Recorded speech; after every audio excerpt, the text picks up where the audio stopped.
All right, Shalom. Shalom.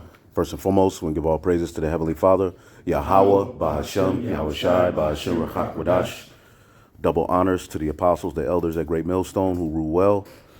Peace and salutations, as always, to the elect. Great Millstone Dallas, back with another class. Again, we're here to uplift the name of the Most High God, Yahweh, the God of Abraham, Isaac, and Jacob, who Hebrew name means He is, Yah, He is, Hawa. All right, in the name of His only begotten Son, Yahweh Shai, who the world ignorantly calls Jesus Christ. His name means He, Yah. All right, Yahweh Shai, salvation or Savior, our mediator, our high priest, and our way back to the Father in these last days via the Ruach HaKodesh, Holy Spirit.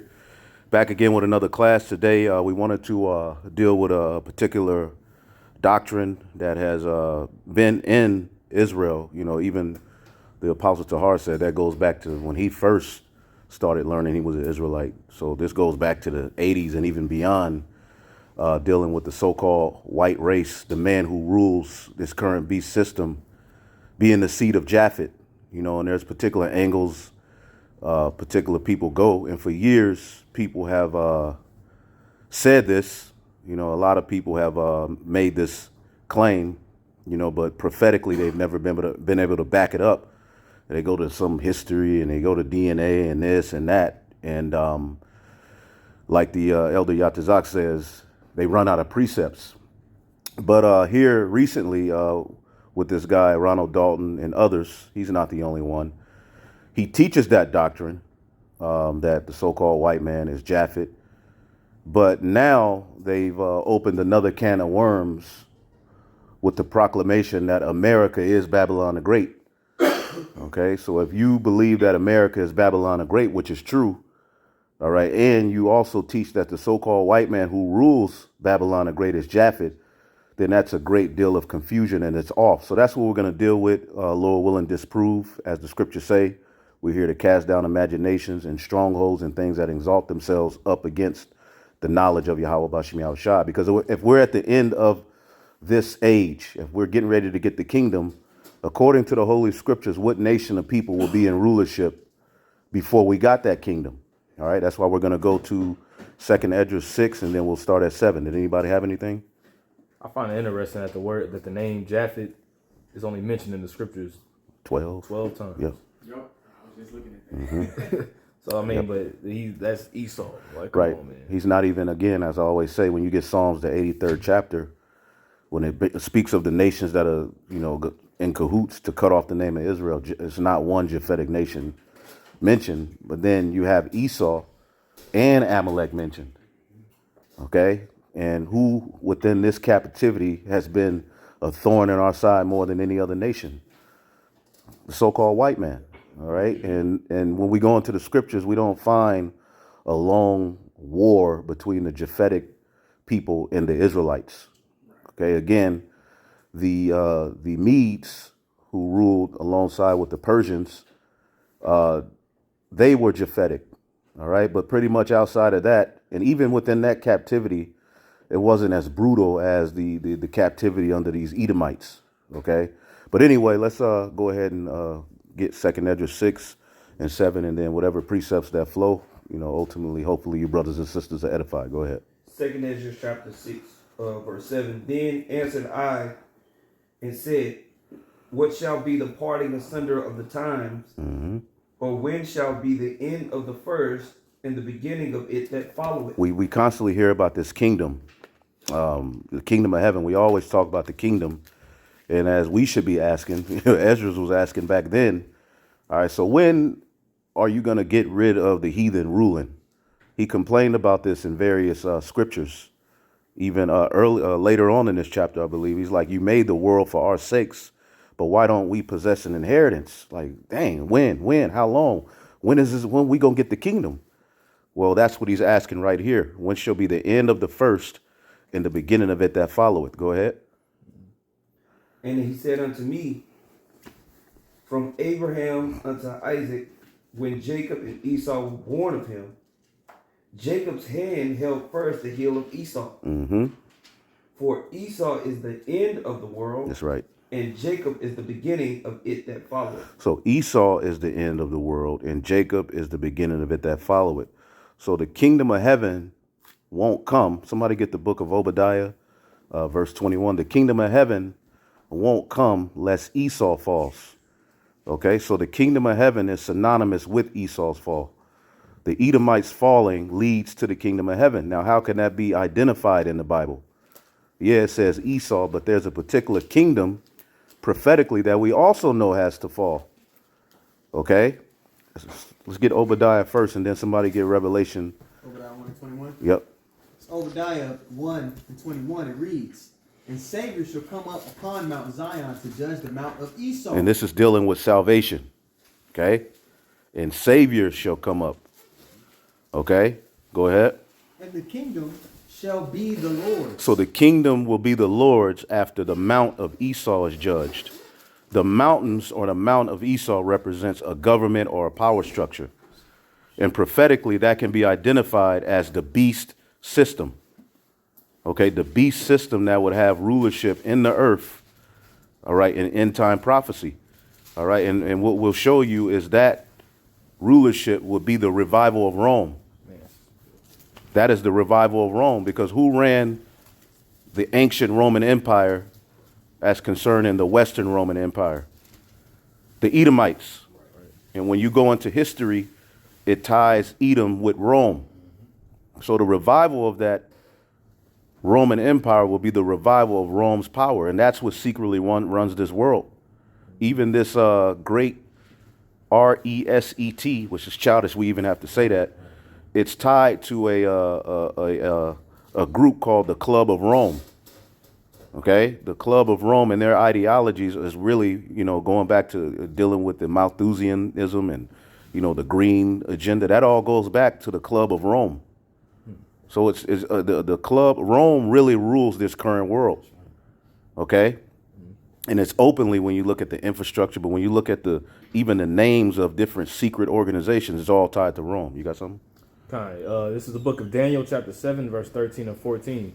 "I saw in the night visions, and behold, one like the Son of Man came with the clouds of heaven." Now, what did now when you read up, okay, as a matter of fact, you have to start up. Right. This is Daniel, chapter 7. Now, when you deal with Daniel, the 7th chapter, this is dealing with the world empires that would be in rulership up into the kingdom. Like, you literally be able to identify and track the captivity of the Israelites via this chapter. So the Israelites will go into these various captivities. It starts with the Assyrian Babylonian Empire. Then it goes to the Persians, the Medo-Persian Empire. And then you have the Greeks, and you have the fourth beast, which is the Romans. But Daniel gives you the understanding of the little horn, which is the revival of Rome. Now, these aren't just beasts. Nations of people run these beasts. All right. And what we're telling you is that Japheth, they ran the Medes. OK, but they didn't have anything to do with that fourth beast. All right. I'm gonna read verse 8 and verse 9, and I'm gonna jump back. Daniel chapter 7, verse 8. "I considered the horns, and behold, there came up among them another little horn." That little horn is Babylon the Great, the revival of Rome. This is dealing with the fourth beast. And even the scholars, so-called scholars, know that the fourth beast is Rome. But in prophecy, that fourth beast, okay, would raise up. Somebody get Malachi real quick, too. Got it. Yep, read that, Baba Kashah, real quick. Malachi 1 and 2. It says, "I have loved you, saith the Lord, yet ye say, wherein hast thou loved us? Was not Esau Jacob's brother, saith the Lord? Yet I loved Jacob, and I hated Esau, and laid his mountains and his heritage waste for the dragons of the wilderness. Whereas Edom said, we are impoverished, but we will return and build the desolate places." Edom says we are impoverished, but we will return and build the desolate places. Now, there's many times historically that Edom, kind of fell and was in the desolate state. All right, but the more notable one is at the time of what? When the Western Roman Empire fell. And they rebuild. Look up that word rebuild. Read that again and then look up that word rebuild. I'm in Malachi 1 and 4 for anybody to grab it. Okay, I'll look it up. Whereas Edom said, we are impoverished, but we will return and build the desolate places. Thus saith the Lord of hosts, they shall build, but I will throw down. Right. So I have that word return And then somebody look up the word Renaissance. This is that word return in the Hebrew, shawab, to return, to turn back, to return, to go back, human relations, spiritual relations, to repetition. Let's see here. To restore, refresh. All right. And what we're telling you is that when you go into history, when the Roman Empire fell, which we can get some history that ties Edom to Rome, the rebuilding of that, starting with the Renaissance, that's the Edomites. That was the Edomite power structure being born back into the earth. And that's what this is talking about in the book of Malachi. Okay, go ahead. Back in the book of Malachi 1 and 4, whereas Edom said, we are impoverished, but we will return and build the desolate places. Thus saith the Lord of hosts, they shall build, but I will throw down. Right, and he's going to throw down via what he does to Babylon the Great. And that word return also means to bring back, to refresh, to restore. And ancient Rome was restored into the earth, all right, via the Renaissance period, which means rebirth, that led all the way up to what we're living in now, which is America, NATO, and the EU. That's the Roman Empire restored in the planet Earth, and it rules the earth. And it's not ran by Japhetic people. That's what we're going to show you. But go ahead, some more. And they shall call them the border of wickedness, and the people against whom the Lord hath indignation forever. Right. There you go. All right. So going back. I got that word Renaissance too. You can read that word Renaissance. It's in the Britannica here. It says in the French, rebirth, period in European civilization immediately following the Middle Ages, and conventionally held to have been characterized by a surge of interest in classical scholarship and values. So like you were saying, the return to the classics last night. Right, you know, right. Roman architecture, right. You know, history and stuff like that, culture. Right. That's what the scriptures talks about, the image of the beast. What beast? Rome. The image of the beast is living through this very system. And what we're going to show you today is that that beast system is ran by the Edomites prophetically. Japheth has nothing to do with it. Now, where were we? Daniel 7. Yeah, we can get that, and then we'll get Revelation 18. All right.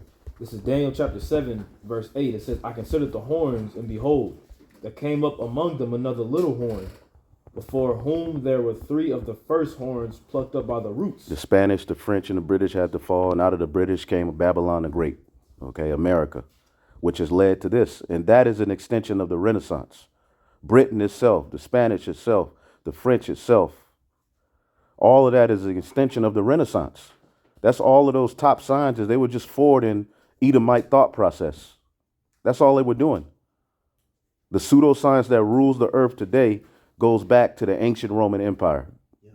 The Greeks too. The Greeks too. Yep, because the Greeks were Edomites. This is, we talk about how this is the Roman Empire rebirth, and it also it's the Greco-Roman Empire rebirth. Because there's remnants of Greek culture within this system we live in today as well. All right. It's just that Rome was where they got the height of their power and most of their territory. You see? We had records of their legislation that was passed in order to forward their thought, i.e. Hellenization. Hellenization, right. Right. And that's what they're trying to do all over again with this NWO. They're trying to establish their name, their image in the earth above Yahweh B'Shem Yahushai. Okay. And again, nowhere in the scriptures can you find that Japheth would do these things. Right. It's always Esau. Okay. And there's nowhere he can go at this point. And with this argument that Japheth is the so-called white man, now you openly declaring that Babylon is America, you've threw a wild hook, all right, on a very good technical boxer. And you're going to get countered. You can't come throwing that shit when you get in the ring with men who understand the Bible. It doesn't make sense. So now we smiling and hey, we're going to capitalize off of your mistake. So let's get keep going. It says, I got a couple of historical things too. One, If you want, you think it should hit right now? you talking about Rome? Yep, go ahead. okay, it says, and behold, in this horn were eyes like the eyes of a man, and a mouth speaking great things. And that's basically they parade themselves as if they're God, but they're mere mortals. They're men. They're science. They're what they boast in. They act as if they're the most high. and they speak great things against the Most High. And we see that now. When you look at this NWO, what is it based upon? High level pride and rebellion against the Most High, saying that we are going to dominate the Heavenly Father's creation through artificial intelligence, which is artificial wisdom. Right. Synthetic. Yeah, that's that mouth speaking great things. We're living in this prophecy right now. Go ahead. Right, verse 9, it says, I beheld till the thrones were cast down. Right. So this shows you that before the Lord returns, this is going to be the system ruling. Right. And it's the revival of Rome. When the thrones are cast down, Rome would be ruling. That's why somebody get Isaiah 63. Rome would be ruling, Esau would be ruling when Yahushua return. Okay, not Japheth. Japheth would be somewhere chilling, healing up from the beatdown the Edomites gave them when they colonized their ass. Japheth is nowhere to be found. Japheth is quiet in prophecy. Go ahead. I want to get that word cast down real quick. That word cast down in the Hebrew is ramah. And that word cast down here says replaced or set. To be cast or to throw, but to pretty much be to be set. Right. And the thrones represents the rulership of the heathen. And again, we just read Esau is the end of the world and Jacob is the beginning of it that follow it. So we're reading here and you link all of these things. Esau would have to rule this beast system we're reading about that will be intact before the Lord set judgment. Go ahead. It says, I beheld till the thrones were cast down, and the Ancient of Days did sit, whose garment was white as snow, and the hair of his head like the pure wool. So the Lord makes his decision while Esau's ruling. Okay, go ahead. His throne was like the fiery flame, and his wheels as burning fire. He's going to send them chariots, all right, are going to go before him, and he's going to send his only begotten son back. That's what this is showing. Go ahead. Yep, I'm going to jump down to verse 13. It says, I saw in the night visions, and behold, one like the Son of Man came with the clouds of heaven, and came to the Ancient of Days, and they brought him near before him. And there was given him dominion and glory and a kingdom, that all people, nations, and languages should serve him. His dominion is an everlasting dominion. So that kingdom comes through who? Esau falling. Right. So here it is. You got a guy like Ronald Dalton saying, well, Babylon the Great is America. We're getting ready to get the kingdom. But then he wants to link the people ruling this kingdom to Japheth. That's making sense. It doesn't make sense. Last leg of the Roman Empire. The last leg of the Roman Empire will be ran by Esau. Exactly. Again, Esau is the end of the world. And I believe he believes in the Apocrypha. Okay? Go ahead. Yep, it says, and languages, it says, his dominion is an everlasting dominion which shall not pass away, and his kingdom that which shall not be destroyed. Right. And read in Obadiah verse 21 again, it says, and Savior shall come up to judge the mount of Esau, and the kingdom shall be Yahweh's. So again, the kingdom, if we're getting ready to get the kingdom, Japheth ain't ruling. Right. Esau would have to be ruling. Esau got to be judged. This is why Esau is comfortable with that documentary being put out there. You see? Because let's say we had a documentary on everything we talking about right now. Esau would sweep that under the rug if a nigga like Anthony Davis retweeted it. It wouldn't be a big deal. He would sweep that under the rug. Okay? Because it doesn't, that documentary that Dalton did, though it has some truth and it's good, people are talking, it's a lot of confusion within that. Because what he's teaching is that the so-called white people are Esau, but then the Ish people with the small hats, they're a mixture of Esau and the seed of Horites. So the Horites, who are Hamites, and the Edomites mixed and created a new seed, and that's the Ish people. Which that doesn't make any sense. You can't mix a seed anyway. Right. But anyway, yeah, you are what your father is, and prophetically, the nation of Edom would be here in the earth.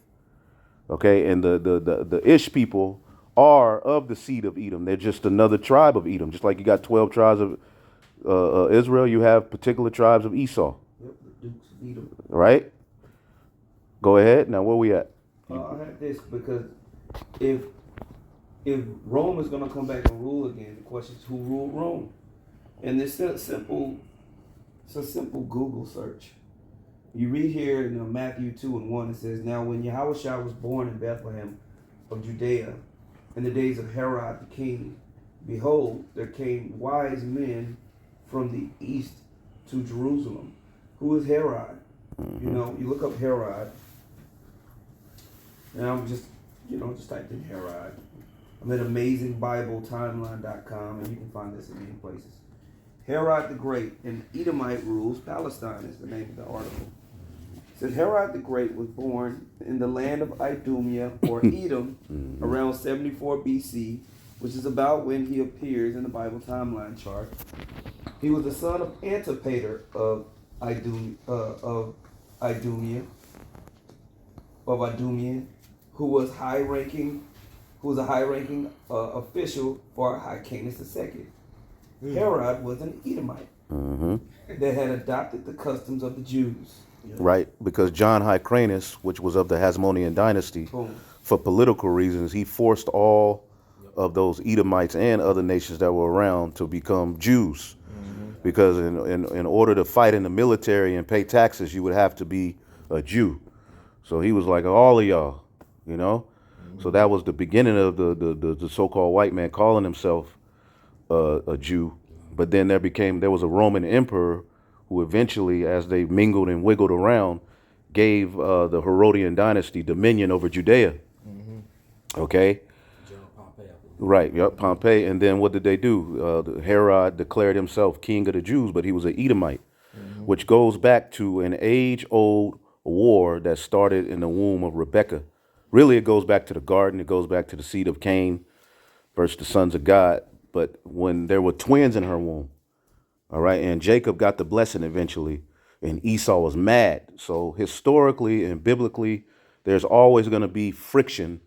And prophecy-wise, there's always going to be friction between these two people. These two nations of people are going to always be at odds. And Esau has always wanted that birthright. Why do you think he was there at the time of when the Persians were ruling? Right. What led to Purim. All right, he was there trying to get Jake destroyed. He's always tried to destroy us. Okay, you got something else? Yep, just kind of following up what you said. It says, Herod was an Edomite that had adopted the customs of the Jews. In the past, the Edomites were ancient enemies of the Jewish people, but they no longer were relevant as a people during this era, as many of the Edomites were absorbed into other cultures of the time. They had been doing that. It says, the Jews had conquered these people around 140 BC and forced many of them to accept their religion or to leave the region. Though many Jewish people didn't care for foreigners worshiping God and adopting their customs, Herod was made governor of Judea when he was 25 years old. Hyrcanus II was king of Judea during this era in history, and his throne was usurped by his nephew Antagonist. Herod lost his power as governor, and he fled to Rome to appeal for help. The Roman Senate supported his cause and ended up making him the new Jewish king. And see, a lot of people get confused because one of them is calling themselves the Herodian, the other one calling themselves Romans, one calling himself Greeks, some were still calling themselves Idumeans. They're all Edomites, even unto this day. Ain't they calling them? They fighting right now. Ukraine, Russia, it's all Edomites, man. French, they're all Edomites, man. But the original inhabitants of these lands, the Greeks and the Romans, were Japhetic. Right. You see? Go ahead. That's right. Yeah, something. No, I was just saying. Okay. It says the Roman Senate supported his cause and ended up making him the new Jewish king.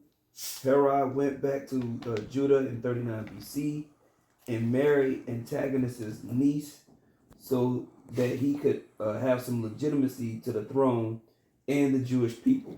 So he married a Jake woman. Yep. That's crazy, man. It's crazy you see the same thing going on now because the Orthodox Jews say that the bloodline comes from the mother. That was a way for them to gain power. And also with them Judaizing people, you see the same thing with the situation that happened in East Africa, Ethiopia, the conflict. And then they allowed a lot of them to get in and say, well, okay, you guys are the tribe of Dan. Yeah. Yeah, you guys. Right. It's the same concept. Same concept, right. Boom. It says Herod went back to Judah in 39 BC and married Antagonist's niece so that he could have some legitimacy to the throne and the Jewish people. He had to end up banishing his wife Doris and their son to pull this off. In 36 BC, Herod defeated Antagonist and was finally able to claim the throne. So, Right, and you read there's different Herods. You know, Herod at the time of Yahushua was different than the Herod who had John the Baptist's head cut off. And then you keep going, you have Herod Agrippa when Paul was, being accused of the Jews. That Agrippa, he was of that line too. He was of that lineage. all Edomites. All Edomites. Now, when you get Revelation, the 12th chapter, somebody get that real quick. Because what did Herod do? What's the notable act he did? He was trying to kill. There you go. He was trying to kill Yahushua. Now watch what prophecy does here in Revelation 12. Go ahead. Start verse 1. Just jump down to verse 3. Start at 3. Yep. Revelation chapter 12, verse 3, it says, "And there appeared another wonder in heaven, and behold, a great red dragon." A great red dragon. Now who's red tied to in the Bible? Esau. Right? So what would this red dragon do? It says, having 7 heads and 10 crowns, and 7 crowns upon his head. And his tail drew the third part of the stars of heaven. Now who's the third part of the stars of heaven for any of the newer brothers? Southern Kingdom. Judah, Benjamin, and Levi. They stayed and remained in the land of, Jerusalem, which they called Judea eventually. Go ahead. Right. It says, and his tail drew the third part of the stars of heaven, and did cast them to the earth. And What does cast to the earth mean? They were in a lower state. They were in captivity pretty much. They were vassals to the Roman Empire. Okay, and this is why you have various zealots trying to fight. Like, hell no, we ain't fit to be under the rule of these devils. But the fourth beast had to rule. Go ahead. Right. It says, and the dragon stood before the woman which was ready to be delivered, for to devour her child as soon as it was born. There you go. The dragon. The dragon is tied to this, the same dragon that's speaking of in Revelation 13. And it says the red dragon. These are Edomites. Okay, and this is ultimately the seed of the serpent against the seed of the woman all over again. That particular theme is all throughout the scriptures. Now, some more on that? I just find it interesting how pretty much Egypt did the same thing too, and how Paul links Pharaoh to Esau Right. in Romans the 9th chapter. Right. Japheth don't fit nowhere in there. Right. You know what I'm saying? Yeah, and one of the other reasons is that they say Japheth is the so-called white man. Somebody look up the term Ashkenazi Jew. Now, in the scriptures, Japheth had sons. Get this point real quick. Somebody get the book of Genesis 10.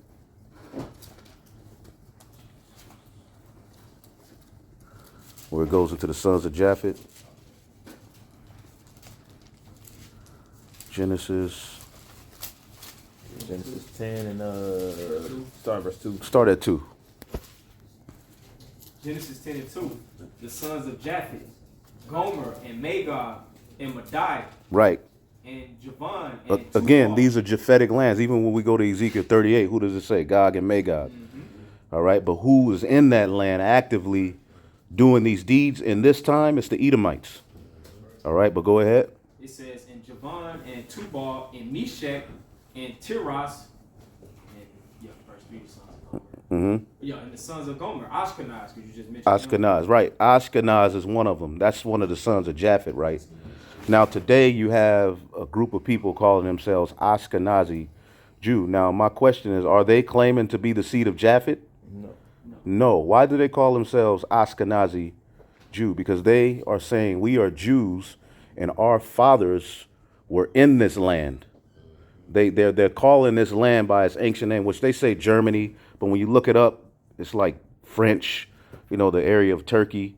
But read about Ashkenazi. Right. I just went to Wikipedia to make it simple. Ashkenazi Jews, also known as Ashkenatic Jews or Ashkenazism, or Jewish diaspora population who coalesced in the Holy Roman Empire around the end of the first millennium. Their traditional diaspora language is Yiddish. Okay. Which is a mixture of German and a bunch of other stuff. It says You know? a West Germanic language with Jewish linguistic elements, including the Hebrew alphabet, which developed during the Middle Ages after they moved from Germany and France into Northern Europe Right. and Eastern Europe. Right. So they're not proclaiming to be the seed of Japheth. They're saying we're of the seed of Jacob, actually. Yeah. But our fathers stem from the land of Ashkenaz. That's all they're saying. Yep. And they were the ones that was funding a lot of the hate that came against the Scottish. They was the ones who funded a lot of taking down Charles I after King James had went down and stuff like that. They was all up in there. And so they was always creating political rifts everywhere throughout Europe. Mm-hmm. Okay? And they're tied to the. Like scattered fire. Yeah, fire scattered. Yeah, scattered. Yep. Yeah, and if I may, we even have that concept in the scriptures numerous times where there's particular people that live in a land and they might call themselves after that land because of that land. Case in point, Padanaram, you know, Abraham and, you know, their forefathers, you know, they was in that region. And when you read about it in the scriptures, they'll be called Syrian. Syria, right? But they weren't up the line of Aram, but the reason why is because that landmass that they was located at. Right, right. So they're not claiming, because Ashkenazi Jew doesn't make sense. How could you be Japhetic Shemitic? Right, exactly. That doesn't make sense. So just because they call themselves the Ashkenazi Jews does not mean that they're the seed of Japheth, nor are they even claiming to be the seed of That's Japheth. a heavy point. It crosses each other out. Ashkenazi, that, yeah. They're trying to do the same thing now. Yeah. With the concept of what the Jews or with Jews and Horites also was Japhetic and Horite or something like that. Who that? You saying, Well, Ronald Dalton says that the Ish people are actually a mixture between the Horites and the Esau and Horites. Esau and the Horites mixed and made a new, yeah. He's getting that because Timnah, the wife of Eliphaz, was a Horite, Yeah. and that's why he's saying that. But it doesn't go back to the line of the woman at the end of the day. It's the line of the father, which Eliphaz was an Edomite. Right. So that Ashkenazi Jew point is obsolete. I mean, we could get deeper into it, but they're not claiming to be of the seed of Japheth. They're claiming to be of the seed of Abraham, Isaac, and Jacob, which they're the seed of Abraham, Isaac, and Esau. They're not claiming to be the seed of Japheth. That's not their claim. They're just saying they're calling Ashkenaz by its ancient landmass. Go ahead. In the rabbinical term Ashkenazi refers to diaspora Jews who established communities along the Rhine in western Germany and northern France during the Middle Ages. Upon their arrival, they adapted traditions carried over from the Holy Land, Babylonia, and the Western Mediterranean to their new European environment. There you go. And remember, we just read John Hyrcanus at that time. Edomites started calling themselves Jews. The family line of Herod called themselves the Jews.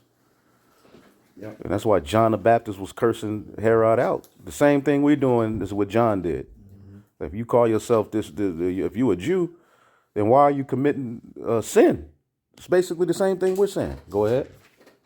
In the late Middle Ages, due to widespread persecution, the majority of the Ashkenazi population steadily shifted eastward, moving out of the Holy Roman Empire into the areas that later became part of the Polish-Lithuanian Commonwealth. Now this is where you start to study the Crusades and the wars of the Crusades.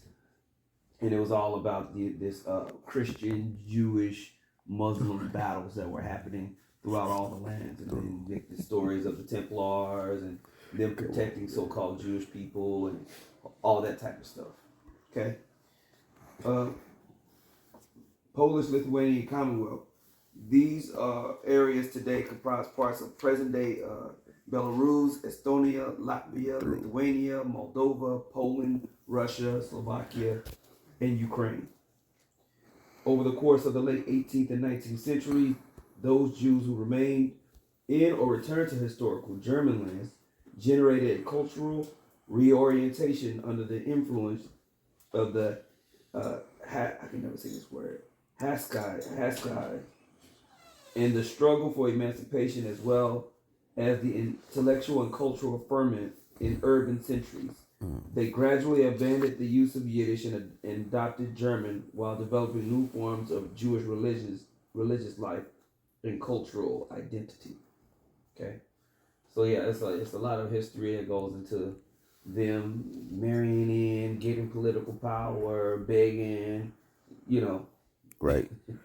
the victim and the what how you say it? The victim and the villain. The victim and the villain. You know? Right, right. And eventually that group of people, you know, they're linked to the Khazars too. It's a lot of history, which we ain't gonna go into all of it, because really to seal the deal on this topic is to follow prophecy That's it. more than anything, because again, the Edomites are linked to Babylon the Great. Again, we read Esau is the end of the world. And when we get Revelation 18, somebody else got a point real quick? I had something from this Yep, book. yep. 63. Yep, get that too. Yep, yep.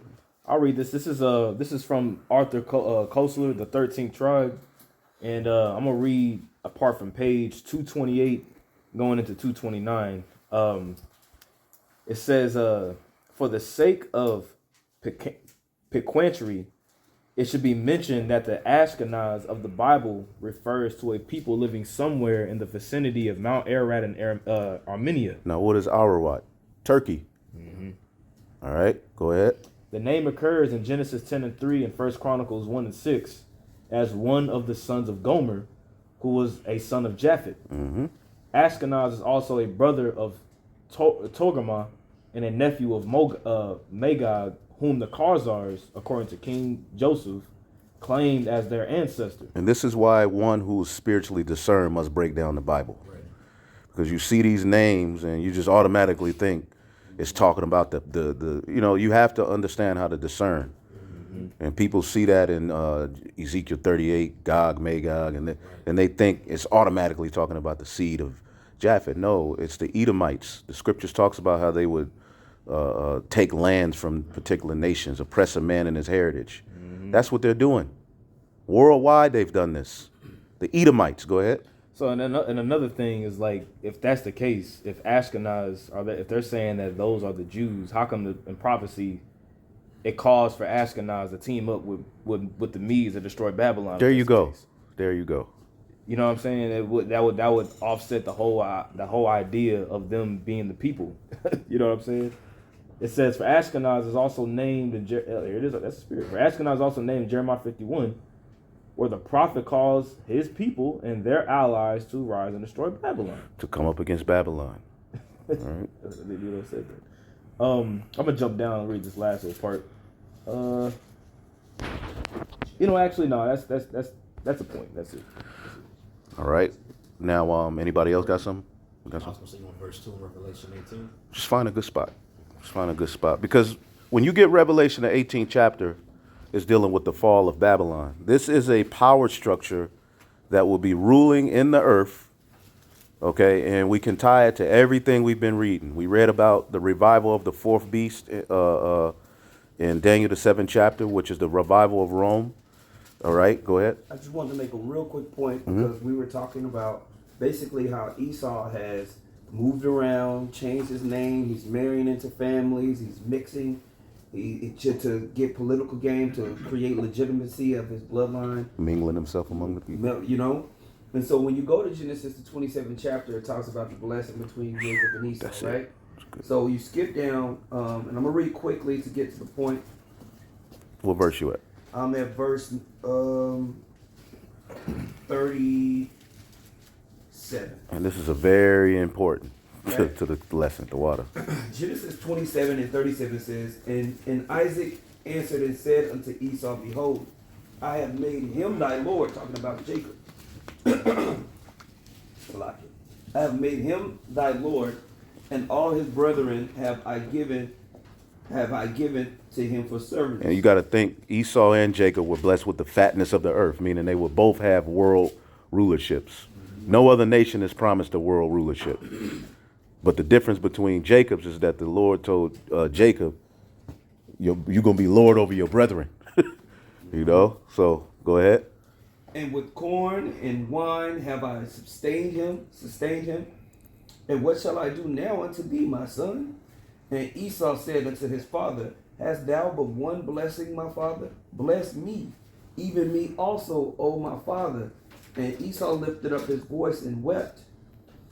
And Isaac his father answered and said unto him, Behold, thy dwelling shall be the fatness of the earth, and the dew of heaven from above.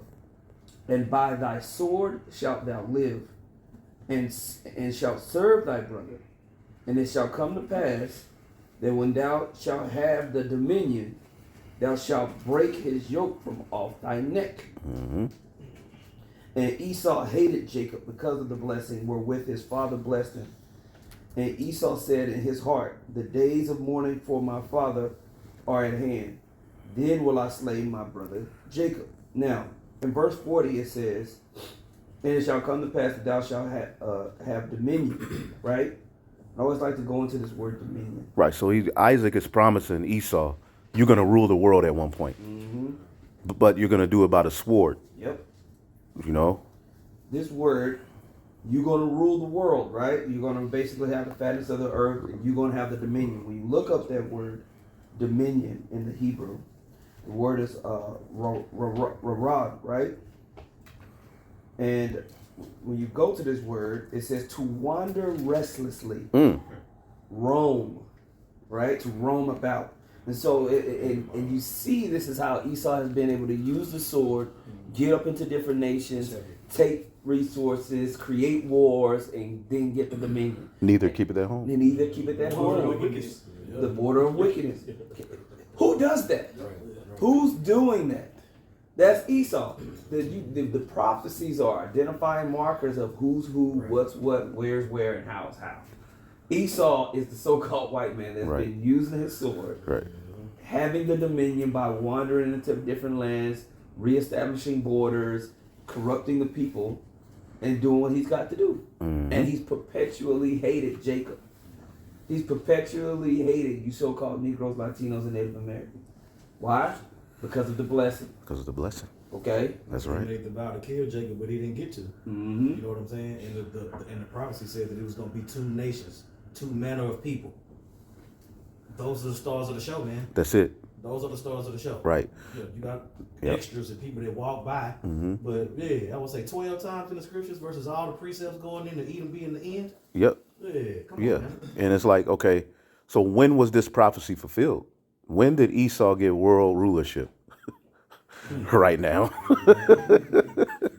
Look, Merle, check this out, bro. It's a beast system. I'm down in the Brown Driver Briggs lexicon in this, right? And this is Strong's H7300. Reward, wander restlessly, roam, go to and fro, right? Run upon, invade, attack. And that's what Cain would do. He would be a fugitive wandering vagabond. Okay? Attacking everybody. Figuratively, to corrupt. That's it. That's him, bro. So restless. Well, in Revelation 20, when it talks about Satan being loosed out of his prison, which is the revival of Rome, the Renaissance, what did they do? They went throughout the four corners, spreading lying to all the nations, which is going to lead to World War III. Satan ain't directly linked to Japheth. Satan is the link to Esau. Yeah. All right. The biblical Edomites. When you read, you got some more. Somebody get Second Thessalonians chapter 2 and 8. Can I get one? Yep. Revelation 13 and 11. And I beheld another beast coming up out of the earth, and he had two horns like a lamb, and he spake as a dragon. Right. And this is speaking of America. When you go to, we read Daniel, the 7th chapter, that little horn. This is that little horn. This is the revival of Rome. And through this system, that charagma will be issued, through this beast system. All right, go ahead. And he exercised all the power of the first beast before him. Who's the first beast? Rome. But remember, the beast had a deadly wound, but the deadly wound was healed. And America is the completion of that wound being healed, along with NATO and the EU. They have world rulership through this system that rules now. This is Isaac's blessing to Esau being played out. We're living in it. And Yahushua is going to return to take that very blessing away from him and set up Jacob's blessing.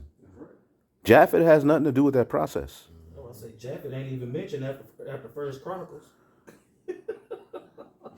Right, right. So Esau's not threatened by that doctrine. This is why which is working against him anyway, but this is why he wants that documentary in the air. Well, he's not scared. Because really Esau, either he set the dude up or either Esau is just on the back foot and just trying to figure out what to do or how to do it or to try to demonize this truth. But ultimately he's making a big mess. He in wing fest mode. Right, and people, the elect are going to come to the truth either way. So the Lord knew them niggas just had a little star power, Kanye and Kyrie and this guy. And it's helping our cause because the elect, everybody's talking, but the elect are the ones that's going to really get to the truth, man. Go ahead. And he exercises all the power of the first beast before him, and causes the earth and them which dwell therein to worship the first beast. Right, the first beast. Now somebody type in Edom, Rome. Just look up Edom, Rome. We don't have to get too deep in it, but when you go into history, Esau or Edom is tied to Rome. So the first beast, that this particular beast that's coming up out of the earth, the power he exercised and the authority he exercised is tied to Esau as well, because it's ancient Rome being reborn into the earth.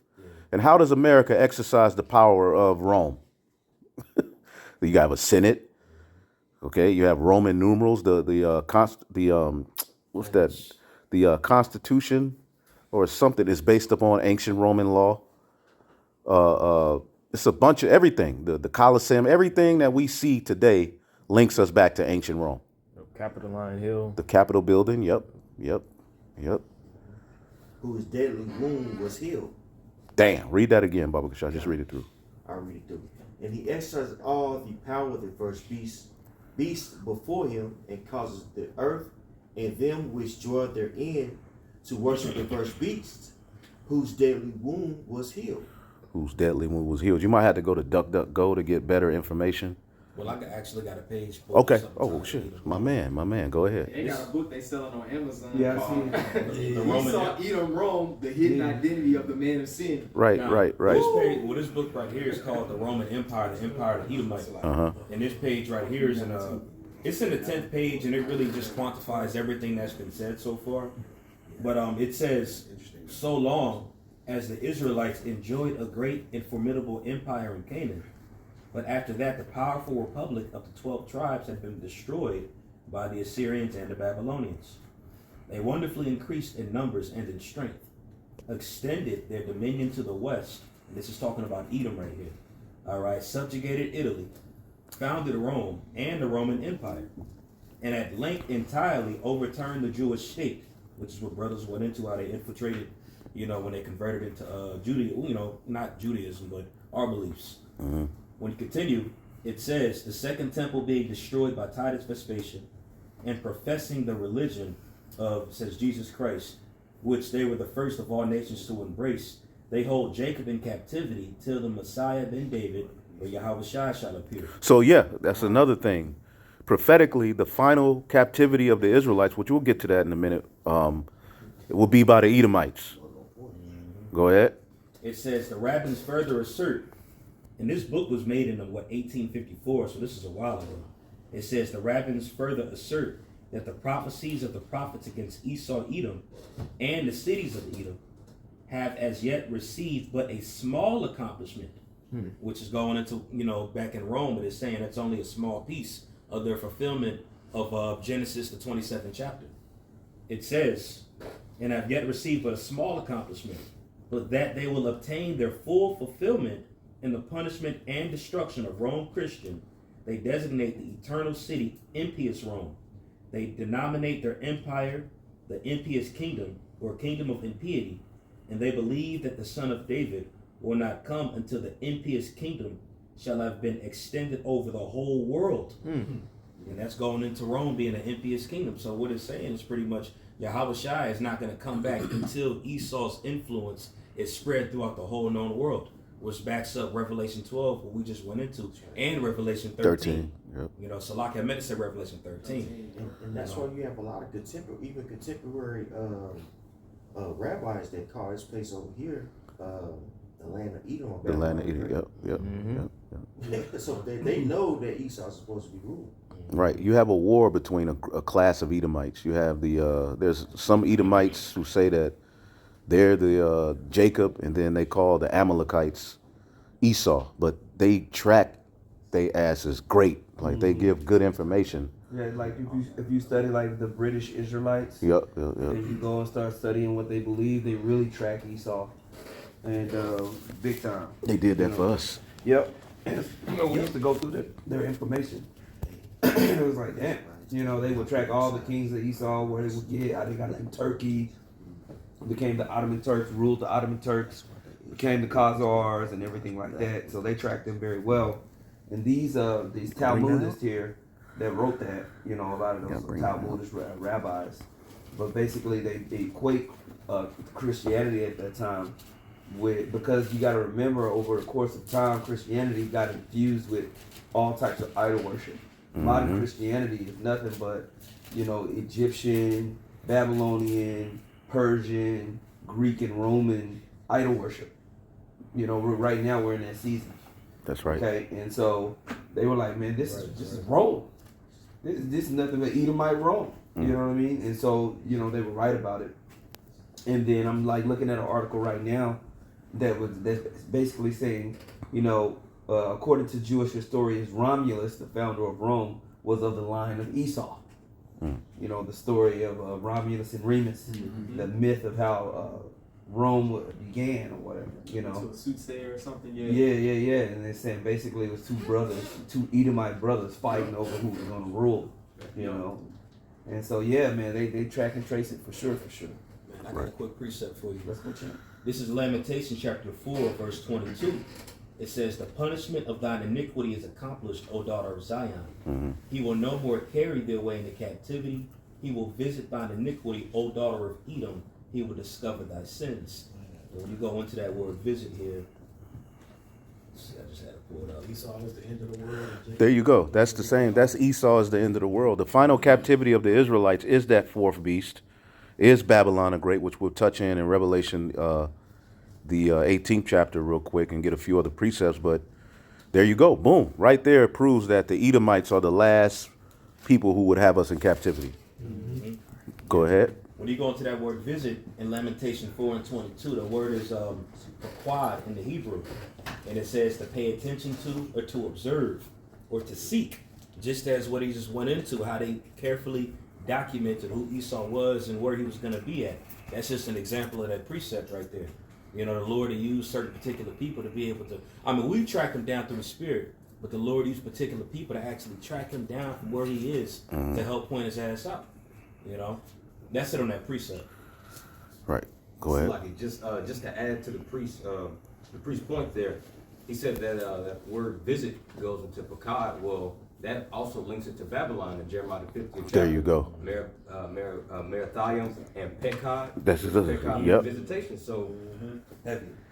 Yep. Let's get that. Yeah, we got to bring that out real quick. That's heavy. And then we got that 2 Thessalonians. Then we'll get Jeremiah. We'll get Revelation. Get a few in Jeremiah, and then we'll close it out. this is Jeremiah 50 and 21. It says, "Go up against the land of Merathiam, even against it, and against the inhabitants of Pekah." Now Merathiam is you said you had verse 21. Yep, Merathiam, which Mar or Marah goes into bitter, and America, Amargo, it means bitter. So pretty much Jeremiah is talking about America, literally. Yeah, Amargo is where you get Mar is bitter, nightmare, Mar bitter. Right. Amargo is bitter, and right here, Merathiam, the root of that word is going to be what? Mar, bitter. Okay, go ahead. God, it says, "Even against it, and against the inhabitants of Pekah, waste and utterly destroy after them, saith the Lord, and do according to all that I have commanded thee." There you go. And Merathiam is double rebellion. All right.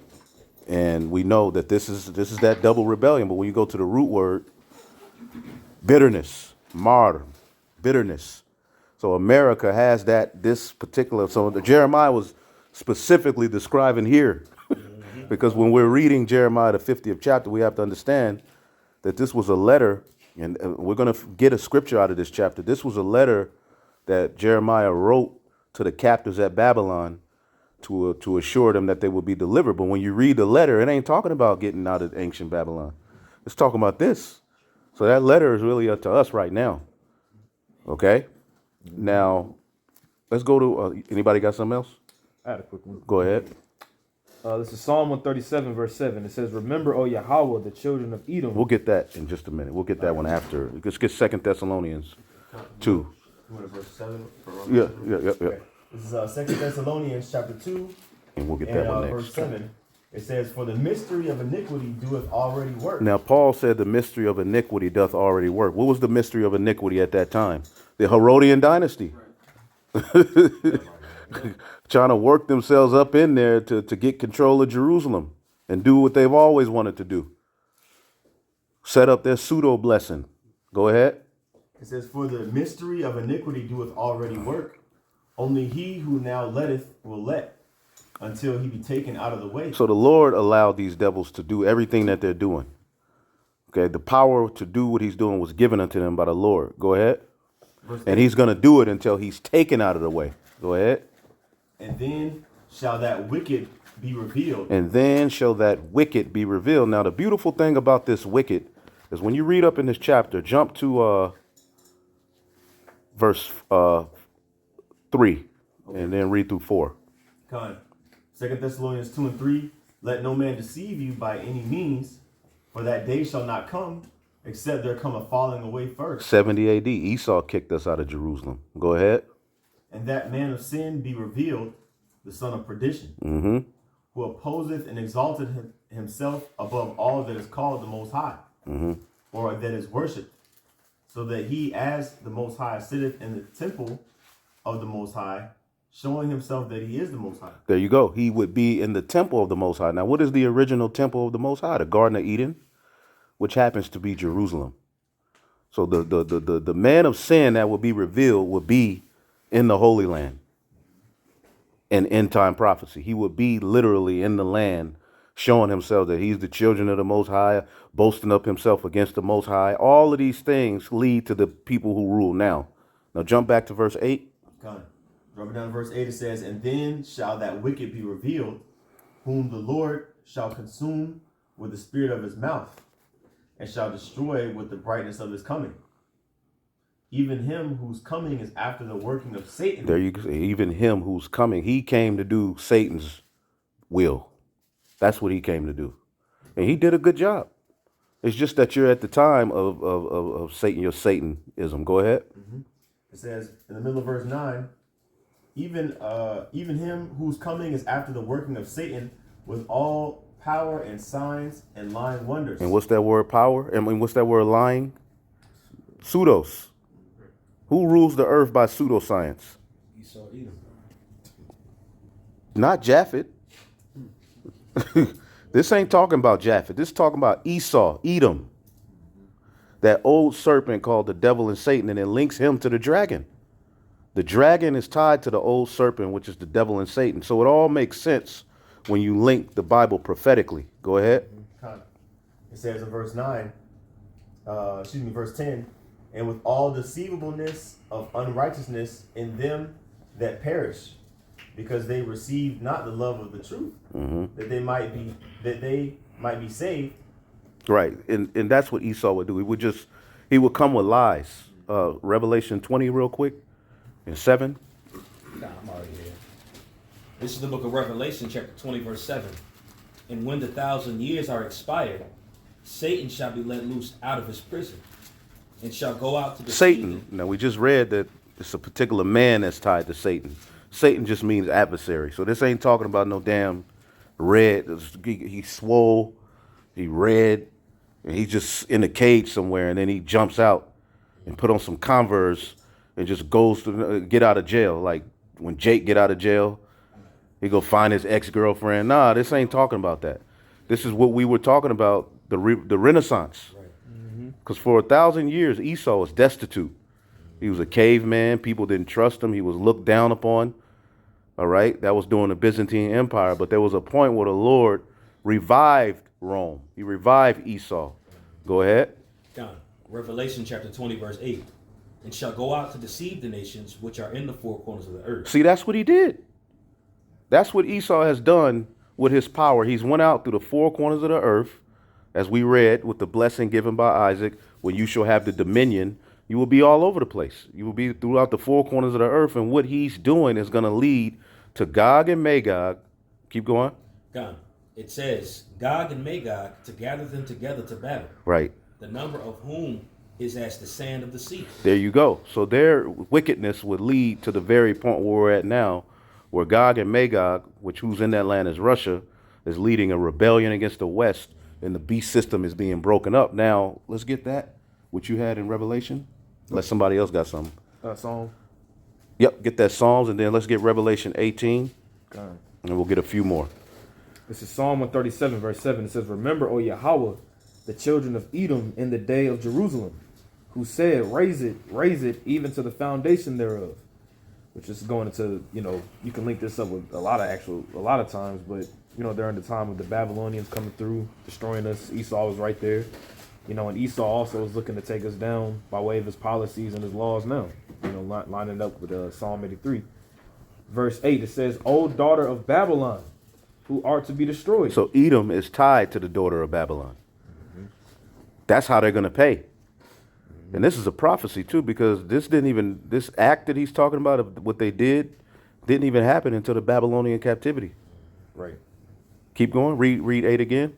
Right. O daughter of Babylon, who art to be destroyed, happy shall he be that rewarded thee as thou hast served us. So clearly right here, Edom is linked to Esau. So anybody who says that America is Babylon, how can you then say the people who rule it are Japheth, when biblically it's the Edomites that's linked to that? Now let's get Revelation, the 18th chapter, because what Babylon is the blessing that Isaac gave Jacob.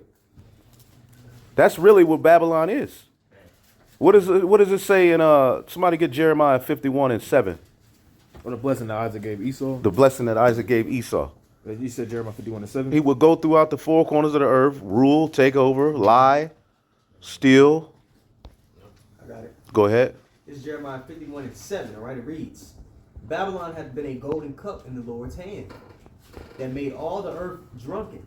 The nations have drunken of her wine, therefore the nations are mad.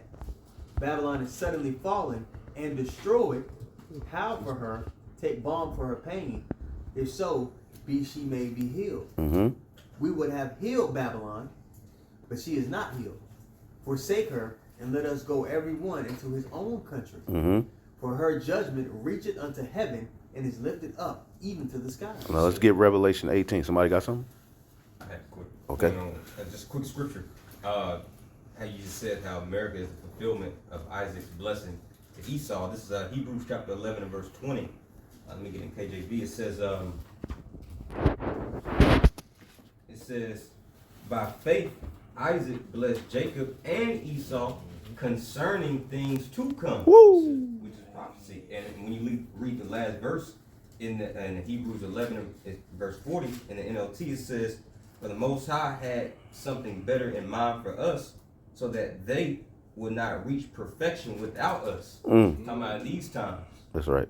So That's right. this is as the Quran was just going into. Now this is the fulfillment. America's the fulfillment of the blessing that Isaac gave Esau. That's it. That's it. Babylon. And it says her sins have reached up unto the heavens. So let's go to Revelation 18. We'll get a few other points and close out. Revelation 18 started a good point, but Might as well start from the top. so yeah, start from the top. Now, this is Revelation chapter 18, verse 1. And after these things I saw another angel come down from heaven, having great power, and the earth was lightened with his glory. And he cried mightily with a strong voice, saying, Babylon the great is fallen, and is become the habitation of devils, and of and the hold of every foul spirit, and a cage and every unclean and hateful bird. And that's what's going to happen to Babylon. That's why the Lord said, I have made, Esau said they're going to raise up and rebuild, but I'm going to destroy. It's going to be leave it to the dragons of the wilderness and all of that. That's even mentioned in Isaiah 13. Babylon is directly tied to the dragons. The same thing that it says in Malachi for Esau. Go ahead. Come. Verse so like in verse 3. For all nations have drunk of the wine of the wrath of her fornication, and the kings of the earth have committed fornication with it. He transgresses by wine. His philosophy, his way, which is what? Rebellion, Satanism, the adversary. He's adverse to righteousness. And he spread that mindset throughout the whole earth, man. And look what it's led to. Look at the earth. The water's dirty. The air's dirty. Families are broken. Children are rebellious. Food is fake. Technology is taking over. Go ahead. And the merchants of the earth are waxed rich through the abundance of her delicacies. Right, because America's a consumer nation. Go ahead. And I heard another voice from heaven saying, Come out of her, my people, that ye be not partakers of her sins, and that ye receive not of her plagues. Right, and that's speaking of when we're actually delivered. All right, but spiritually we come out of her as well by repenting, by turning away from this world. That's how you deliver your soul, not through getting on an airplane. Now, there are prophetically going to be a lot of nations, as we just read in Jeremiah 51, that leave this place. But the Lord never told the elect that the way that we get delivered is fleeing Babylon. It's a spiritual, it's a mindset. But we got lessons on that. Go ahead. Verse 5. For her sins have reached unto heaven, and the Most High hath remembered her iniquities. Mm-hmm.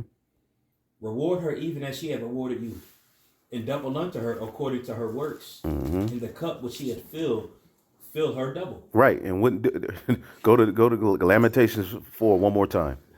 Okay. Read Lamentations 4 one more time, and then we'll jump down to Revelation. All right. I got it, bro. Done. This is Lamentation chapter 4, verse 21. It says, Rejoice and be glad, O daughter of Edom, that dwellest in the land of Uz.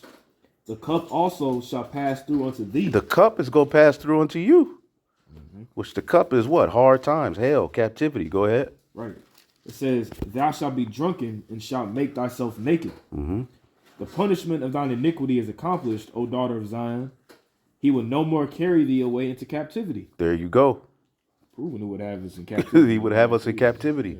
Esau. And this Babylon we're reading about is the final captivity of the Israelites. So by default, Esau would run that. He would even be what? The ruler of the new Egypt as well. Joel 3. Go ahead. It says, he will visit thine iniquity, O daughter of Edom. He will discover thy sins. There you go. So let's go back to Revelation 18, and then. Gone. This is back in the book of Revelation, chapter 18, verse 7. How much she hath glorified herself and lived deliciously. So much torment and sorrow give her.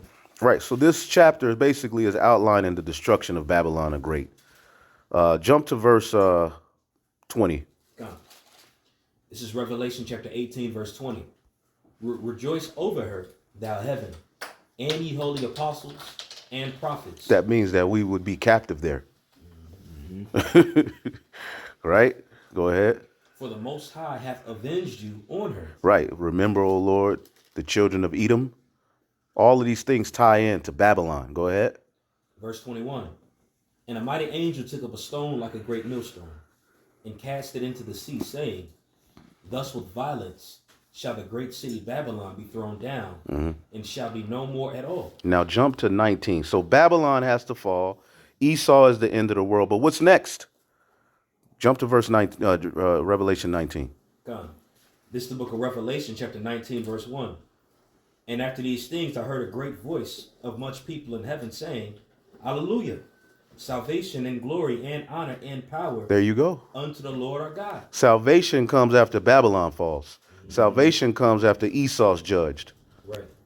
It all ties hand in hand. Nowhere can we go and link Japheth to Babylon. Go ahead. Gone. And if I may, that's you also read it in Revelation, the 12th chapter. It says, For now is salvation come, after the accuser of our brethren is cast down. There you go. So he has to be cast down first. If we waiting on Esau to take a position after all this shit Esau did, if Esau, or the so-called white man, is Japheth, That means that we gotta wait for a whole nother nigga Right. to do more than this nasty ass nigga in power right now. Right. You know, and the way prophecy looking, it don't seem like it's gonna go that route. I don't want to do that. You know, hell no. Yeah. Man. This is back in Revelation chapter 19. So after John saw Babylon judged, now he sees this. Right.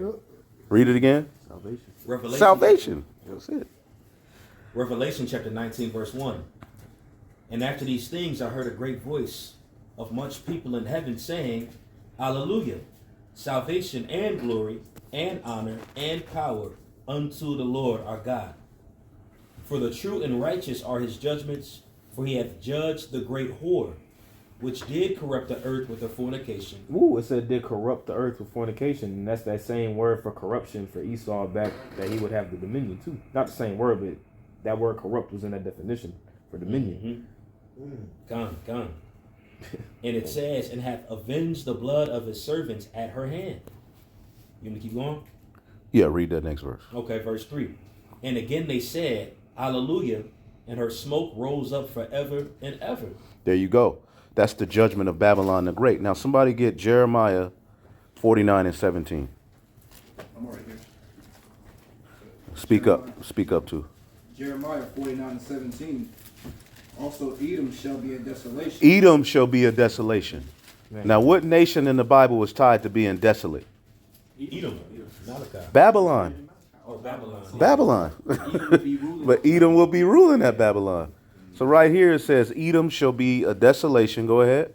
Everyone that goeth Jeremiah by it 50 shall and be 40. astonished, and shall hiss at all the plagues thereof. Right. That direct judgment, I guarantee you, if we look up a precept to that, somebody, whoever got a blue letter, just look up a precept and see if you can link that to, because it said Edom. Read it again.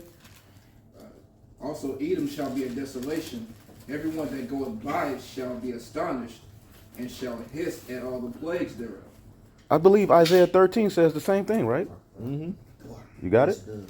Now Isaiah 13, that's Jeremiah 50 and 40. We'll get that later 50 next. and 13? Okay. Yeah, 50 and 13. That's another one that goes right too. Right, but what does it say in Isaiah 13? It says Babylon will be desolation. There, Isaiah 13 and, well, somebody get it, because it's towards the end, right? Because if you start at 19, it says, Babylon and the glory of kingdoms, the beauty of the Chaldees' excellence shall so be as when God overthrew Sodom and Gomorrah. Read Jeremiah 49 and 17 through 18. Jeremiah 49 and 17. Also, Edom shall be a desolation. Everyone that goeth by it shall be astonished, and shall hiss at all the plagues thereof. Right. Verse 18. As in the overthrow of Sodom and Gomorrah, Woo! and the neighbor cities thereof, saith the Lord. No man shall abide there, neither shall a son of man dwell in it. The only place in the Bible that has that judgment is America, Babylon. But it ties it to Esau. Go ahead. I got one for you. Ezekiel 35, verse 6 and 7. Therefore, as I live, saith the Lord Yahweh, I will prepare thee unto blood, and blood shall pursue thee. Since thou hast not hated blood, even blood shall pursue thee. Thus will I make Mount Seir most desolate, and cut off from it him that passeth out, and him that returneth. So it said that he would make Mount Seir most desolate. Point blank, period. Couple. Jeremiah 50 and 23. What scripture are you reading? Y'all? 49 and 17. Right. So Right, you still right. go to the next chapter, Jeremiah 50 and 23. How is the hammer of the whole earth cut asunder and broken? How has Babylon become a desolation among the nations? But it linked it to Edom in the Boom. previous chapter. Right. Go ahead. Jeremiah 51 and 29. And the land shall tremble in sorrow, for every purpose of the Lord shall be performed against Babylon, to make the land of Babylon a desolation without an inhabitant. So, boom. Boom. Esau is tied to the same judgment as Babylon because Esau would rule Babylon. Just like Egypt had, it was a power structure, it was a rulership, but the Egyptians ruled it. It was a nation of people who ruled Egypt. It's a nation of people who ruled the modern day Egypt. And who was that? The Edomite. Somebody get Joel, the 3rd chapter, the last 2 verses. But somebody else got something right now? Where you at? Isaiah 34. Yep. Isaiah 34, and I'm starting verse 5. For my sword shall be bathed in heaven. Behold, it shall come down upon Idumea, and upon the people of my curse to judgment. The sword of the Lord is filled with blood, It is made fat with fatness, and the blood of the lambs and goats, with the fat of the kidneys of rams. For the Lord hath a sacrifice in Basra, and a great slaughter in the land of Idumea. Let's see, we jumped into verse 8. For it is the day of the Lord's vengeance. So this is future prophecy. This ain't happened yet. Right. Go ahead. For it is the day of the Lord's vengeance, and the year of the recompense for the controversy of Zion. The Lord is pissed off at what happened to his people. Go ahead. And the streams thereof shall be turned into pitch, and the dust thereof into brimstone, and the land thereof shall become burning pitch. It shall not be quenched night nor day. The smoke thereof shall go forever. From generation to generation And it this- shall lie waste. It's Babylon. Let's talk about Babylon, but then it's Esau at the same time. Right. Idumea. We keep reading down, it's going to link right up with the Revelation 18 we read in the beginning. Japheth is at the picnic. Japheth ain't got nothing to do. Japheth is chilling. Drinking coconuts and shit. Right. Lion fishing. Looking crazy. Go ahead. None shall pass through it forever and ever. Woo! But the cormorant and the bittern shall possess it. The owl also and the raven shall dwell in it. That lines up with Isaiah 13 as well too. Right. There you go. Those devils and inhabit the devils in Revelation 18. It's the same thing. You He see? shall stretch out upon it the line of confusion and the stones of emptiness. Through. Out of there. And jump down to verse 14. The wild beasts of the desert shall also meet with the wild beasts of the island, and the satyr shall cry to his fellow, and the screech owl also shall rest there and find herself a place of rest. So that's pretty much the point, but it Yep. links to the Revelation 18 chapter. Yep, and that links to Isaiah 13 and 21 through 22. And in verse 22, it says, and the wild beasts of the island shall cry in their desolate houses, and dragons shall be in their palaces. But what did it say in the book of Malachi? That's concerning Esau, once he once he destroyed him. Malachi 1 and 3, and I hated Esau and laid his mountains and his heritage waste for the dragons of the wilderness. So Esau is directly tied to Babylon. There's no way around it. All right. Anybody else got anything? I found that Go also here. This is off of the Jewish American History Foundation. Speak up, Baba Kachal. This is off of the Jewish American History Foundation article, and I thought it was interesting. It's the origin of Edom and Babylon and Rome. And it goes down to say, one of the paragraphs says, the Spirit of God identifies Edom with Babylon. Remember, O Lord, the children of Edom in the day of Jerusalem, who said, raise it, i.e., to make bare or destroy the temple, as Edom did under the Romans. Even in the foundation thereof, O daughter of Babylon, here we see without any possibility of mistake that Edom is Babylon. That's it. That's cut and dry to the Edom is Babylon. Babylon the Great is the revival of Rome. Come on, bro. Okay? And it's Egypt too. Because where did the Greeks and the Romans get their gods from? Sumeria, Egypt, Canaan. You got something? Yep, Khan. This is Jeremiah 50 and 13. Because of the wrath of Yahweh, it shall not be inhabited. And this letter, again, this letter was written by Jeremiah to you.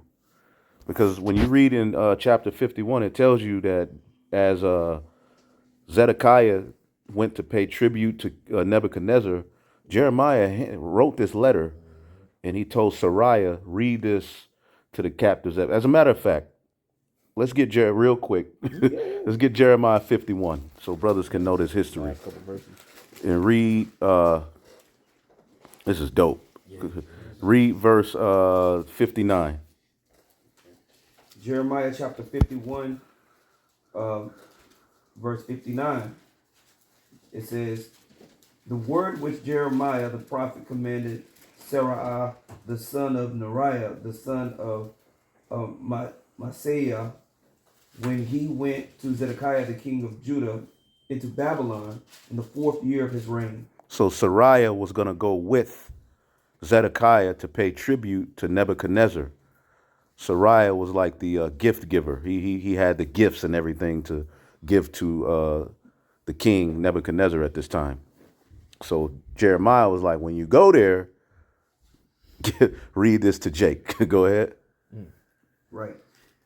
And this Seraiah was a quiet prince. So Jeremiah wrote in a book all the evil that should come upon Babylon.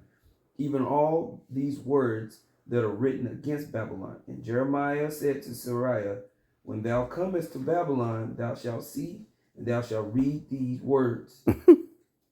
Then shalt thou say, O Lord, thou hast spoken against this place to cut it off. Now, ancient Babylon, where they were actually in captive, when you read, it fell. It was a few bloodshed, you know what I'm saying? It was just a transfer of kingdoms. It wasn't no great destruction. Edom wasn't involved. It was the Persians and the Medes took down the Babylonians. Yeah, and actually Edom politically transferred into the Persian Empire very well.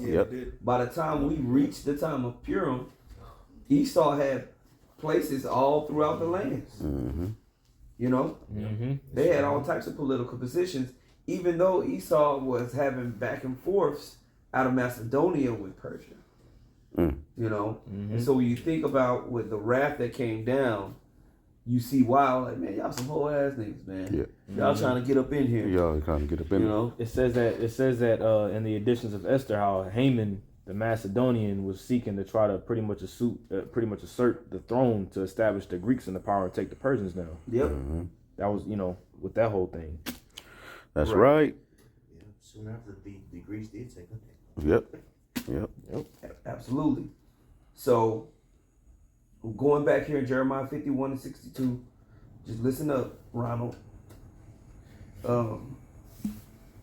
Then shalt thou say, O Lord, thou hast spoken against this place to cut it off, that none shall remain in it, neither man nor beast, but that it shall be desolate forever. And it shall be, when thou hast made an end of reading this book, that thou shalt bind a stone to it and cast it into the midst of the Euphrates. And thou shalt say, thus shall Babylon sink and shall not rise from the evil that I will bring upon her, and they shall be weary. Thus far are the words of Jeremiah. So he wrote this letter and then said, read it to them. But then this letter didn't have anything to do with that particular captivity. It's reading. Right. It seems like it would be, if you think that's the same captivity, it would be a contradiction to what Jeremiah was telling them to do, and that was to serve Babylon. Right. There you go. Right. So read what you got in 50, and then we can close it out. This is Jeremiah 50. I'm actually start up at verse 11. It says, so this is a part of that letter. Go ahead. It says, because ye were glad. Because ye were glad, because ye rejoice. Rejoice and be glad, O daughter of Edom. Yep. Go ahead. It says, O ye destroyers of mine heritage. That lines right up with Psalm 137 again. It says, ye rejoice. You see, they rejoice when we fail. Right? O ye destroyers of mine heritage, because ye are grown fat as the heifer at grass, and bellow as the bulls. Right? And you can line it right back up with Isaiah 34. There's going to be a slaughter. The Lord has prepared a sacrifice. Right? It says, your mother shall be sore confounded. Going into Great Britain. She that bare you shall be ashamed. Behold, the hindermost of the nations shall be a wilderness. That's America. Hindermost. Yep. It says a dry land and a desert. Because of the wrath of Yahweh, it shall not be inhabited, but it shall be wholly desolate. Everyone that goeth by Babylon shall be established. It shall be astonished and hiss at all her plagues. That line right back up in Revelation 18. Are they gonna hiss at her plagues? 45 and 46. I want to read this real quick. When you go to the Britannica.com and go to Babylon, you go down in the history, right? Just to prove we ain't just making stuff up, Ronald. It says, when the Persian Achaemenid dynasty under Cyrus II attacked in 539 BCE, the capital fell almost without resistance. A legend, it says, accepted by some as historical, that Cyrus achieved entry by diverting the Euphrates is unconfirmed in contemporary sources. Under the Persians, Babylon retained most of its institutions, became capital of the richest satrapy in the empire, and was, according to the 5th century BCE Greek historian Herodotus, the world's most splendid city. Do y'all understand what he's reading? Y'all brothers, he's reading this because this is how the Neo-Babylonian Empire fell. It didn't fall by fire and just be desolate. People are still there now. All right, but that's why he's reading this. Go ahead. Boom, because like it was intact. It was made to be intact. Now, was there wars and fightings, and did they get taken down? Yeah. But was it this tremendous desolation that the scriptures are telling you? No. And this is why when you get into Revelation, it talks about this Babylon the Great. And that all of these things are being linked. But at the same time, you have Esau being linked to all of this stuff. He in too. there. He in there. Okay? Not once have we read Japheth. Right. You know what I'm saying? But did you want to get that? You said 45? Just the chapter he was in the last two verses. Yep. Jeremiah 50 and 45, and then we'll get Joel 3, and then we can pretty much anybody else, and we can close it out. Jeremiah 50 and 45, therefore hear ye the counsel of Yahweh, that he have spoken against Babylon, and his purposes that he have proposed against the land of the Chaldeans. Who were the Chaldeans? The witches and warlocks of the Neo-Babylonian Empire. Mm-hmm. Now you have that same system here through the left-hand banking families and the witches and warlocks that rule here. It says, surely the least of the flock shall draw them out. And that's the small hats. When it's all said and done, the small hats are going to do something that's going to draw America to have to defend them, and Russia's going to be involved, and it's going to be crazy. That's what's coming. Mm-hmm. It says, surely the least of the flock shall draw them out. Surely he shall make their habitation desolate with them. At the noise of the taking of Babylon is the earth moved, and the cry is heard among the nations. Again, like the elder just read, when you can get the history he read in Daniel the 5th chapter. Yeah. Daniel the 5th chapter just tells you your kingdom is going to be transferred to the Persians and the Medes. Mm-hmm. That ain't how ancient Babylon fell. This is speaking of a new Babylon. Now let's get Joel. Chapter 19. Chapter 3. Damn, Joel 19. I'm going to say verse 19. Because this chapter is dealing with how the Lord is going to gather the nations for war. You know, the brawl for it all, Armageddon. But how does it end? How does all of this great judgment end in Joel 3? Go ahead. This is Joel chapter 3, verse 19. Egypt shall be a desolation. Because Babylon is also the modern day Egypt, right? Because it's a captivity for the Israelites. So Egypt shall be a desolation. Go ahead. Egypt shall be a desolation, and Edom shall be a desolate wilderness. For the violence against the children of Judah, because they have shed innocent blood in their land. Mm-hmm. But Judah shall dwell forever, and Jerusalem from generation to generation. There you go. Esau is the end of the world, and Jacob is the beginning of it that follow it. So again, if you believe that this is Babylon, but at the same time you're saying the so-called white man who rules this Babylon is Japheth, you are confused. So hopefully y'all were edified. Anybody else got anything? Just if I may, when you read Revelation 19 and 10, it makes sense why it's written, the testimony of Yahweh Shai is the spirit of prophecy. Because if you ain't going into these prophecies and such, you ain't going to have no clue what's going on. Right. And when you hear doctrines like this, what Ronald, whatever his name is, is going into, you'll be easily persuaded if you don't have an understanding of prophecy. And that's another reason why we fell so hard as well and got into the Christian church. You ain't paying attention to those prophecies, you ain't going to know what's going on. Right. Right, the testimony of Yahweh Shai is the spirit of prophecy. Because we could have went into all kind of history and this and that. But really, all you have to do is follow prophecy. And clearly, this man ruling is Esau. Mm-hmm. And if he ain't, then we got to go into a whole nother captivity where Esau rules. Exactly. Because the end comes through his fall. So I'm sorry. Go ahead. Add on to your point. Just maybe just think. So if that's the case, if Japheth is the so-called white man, right? And according to prophecy, Esau has to rule again. Why are you trying to flee to Africa? If that's the case. Man, he in South Africa chilling with the white boys. Yep, drinking and shit, watching soccer, doing that, dancing the Amapiano. Yep, Afro beats. So, with that, hopefully I'll edify. We'll give all praises to the Heavenly Father, Yahweh, Ba'ashem, Yahweh Shai, Ba'ashem, Rachak, and double honors to the apostles, the elders at Great Millstone. Peace and salutations unto the elect. Shalom. Shalom.